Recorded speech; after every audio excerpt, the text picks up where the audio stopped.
Guys, we're back in Needham today, and we are at our Teak Design Group build. Above me, you can see one of the gables on this house. So we're gonna head up to the second floor deck where they are getting all of the gables set. You're actually gonna be able to really see a lot of the steep details that we have on this and answer some of your questions. I want to introduce you to Julian Miller. He joined us last fall as our Director of Operations, and it's his first time on our YouTube channel. But Julian, what do we got going on in the back here? Because last time we were here, this was all backyard, and now we have this big plywood dance floor. Yeah, so it's not a deck that's going to be permanent to the building. It's actually going to be used to help prefabricate a lot of our roof framing down on the grounds. We're doing that for two reasons. One, to help speed up the framing process, but two, also for safety. And then those prefabricated sections are going to be hoisted up to the roof with a crane. So all of this material, we didn't order this for the deck, is that right? That's correct. So this material will actually be disassembled upon completion of that framing. Everything's been screwed together for easy disassembly. Yeah, exactly. So we'll be able to remove all of this material and reuse it and implement that into the permanent structure. Got it. So this allows them to continue with the structural walls up on the second floor. Exactly. Gives them a big platform to lay out rafters, build roof sections. And that's what I want to, on the primary, we actually built trusses. Here, they're actually thinking about building roof sections. Right.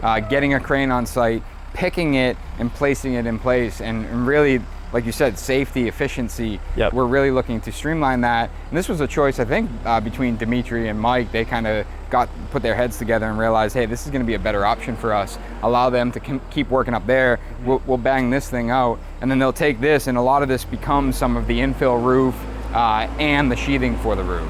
Exactly. So flipping around, we got another gable in the back here. We got some LVL being dropped up, but we got our other gable here, and this actually ties into a swooping gable on the left here that we showed in the beginning of this video. Julian, this is something that we've been working on as far as like an exercise, as far as material selection. Every job we have to balance time, quality, and budget, and this is something Mike's been really diligent about, is making sure we're using the right material without sacrificing quality. What materials are we using up there? We're using boral for all of the fascia. Obviously at a higher elevation, less maintenance, considering using alternate materials for some of the lower elevations. Simpler to access if there were maintenance required in the future.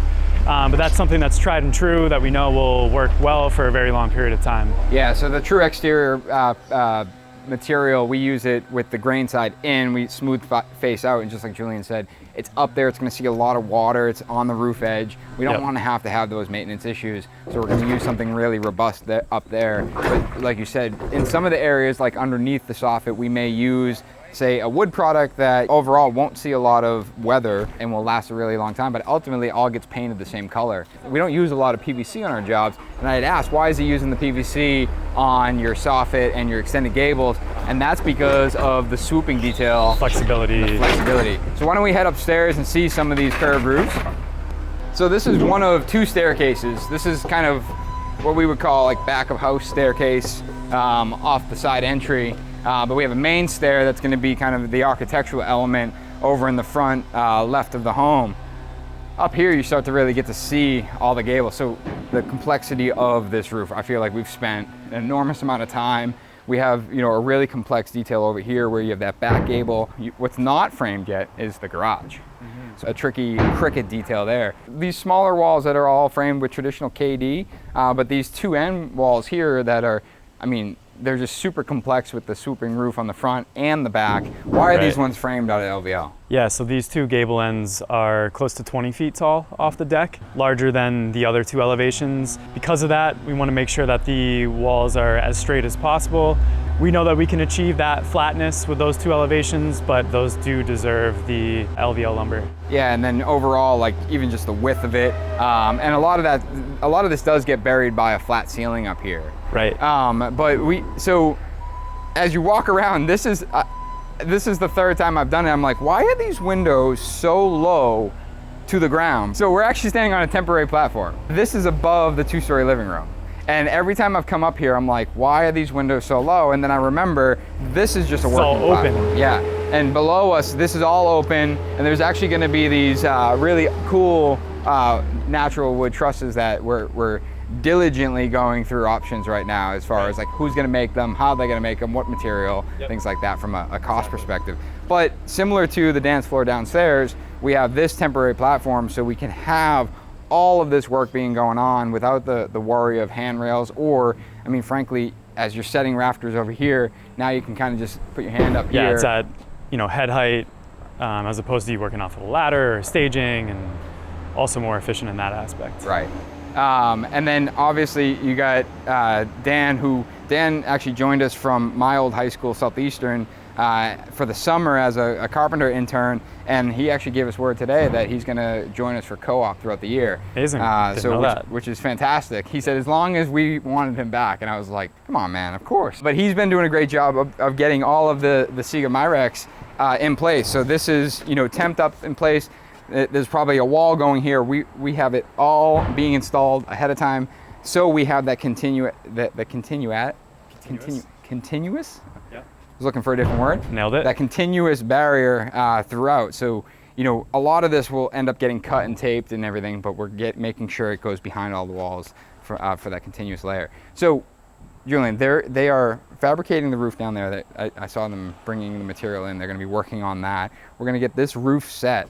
What's our next trade? Like, what's our big next move here on the job?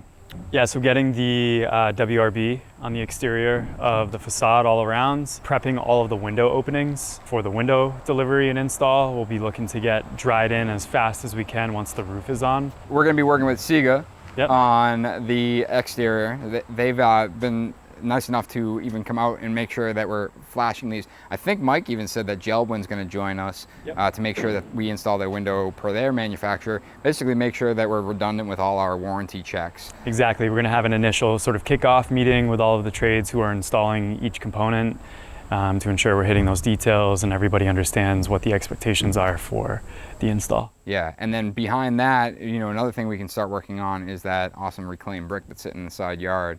Yes. So we got some big elevations. Actually, this elevation and this elevation here both get clad in a brick, as well as the chimney on that office side, and I believe the center chimney in the home as well. Correct. Which is somewhere in this location, which I think is actually right about here. Yeah. And so a few of you guys had asked, we're going to be doing one gas fireplace and one wood burning fireplace. The reason being is that they wanted the flexibility of having something as easy as gas. But the husband was very adamant on having a wood burning fireplace in his office. He likes the smell of it, and he made sure that, you know, when we build it, we had to make sure we built it right, because he wanted that thing to be flued correctly, so it is exhausting correctly. So, you know, an importance to us is building an airtight envelope so we can control those things. So everything that you see here, the WRB that you're talking about, wrapping this house, the siga Myrex on the inside, making sure that we're building a really weather-tight, airtight shell, so then we can control, and I say we as in you and I, but our team can control the home and how it breathes, as everyone says it needs to. And really it's through mechanical ventilation and making sure that we're, you know, not starving the home of air and having that continuous recirculation of air. Exactly. So, as Julian said, we're going to get into the weather barrier once we get this roof on, which I believe we have a couple weeks of roof framing. As you can see, it's pretty complex with these curves. I think some of them are like 43-foot radiuses. Yeah, you can actually see a lot of this has been laid out on the ground here. But once we're weather tight, we'll get into wrapping this, prepping for windows. When the windows arrive, the opening should be prepped and ready so we can get those windows installed right behind it. Getting our trade, like the mason on site, getting him started, and then we'll start rolling into mechanicals as soon as we can. And I think Mike said that we're going to start with the plumbing. Yeah, we'll be laying out all of the drains, starting typically from top, working our way down. And then once those get set, our mechanical trade can come in here and they can start kind of coordinating their ductwork runs and working with the plumber for that aspect of coordination. And last week we actually had another big win, but we had our site work done. Not our site work, but our utility work. So we, instead of connecting to a new water line in the street, we were able to actually reuse an existing 1-inch line that's coming into the home just within our property line. And so that actually, we were able to save some time and cost on that. So those are all tied in now. And then same thing with the drainage system around the building and the inside perimeter drain with the 2 sump pits. Exactly. Very cool.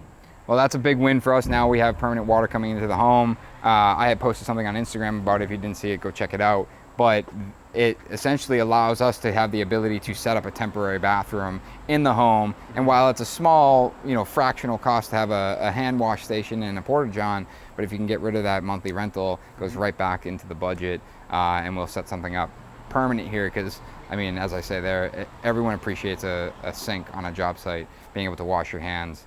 So if you're a builder and you're not doing that, make sure you do have somewhere someone can wash their hands. It's a small price to pay for a big win. Guys, appreciate you checking in. Next week, Julian will take over. He'll catch up with Mike. We should see some rafters flying. We'll see you then.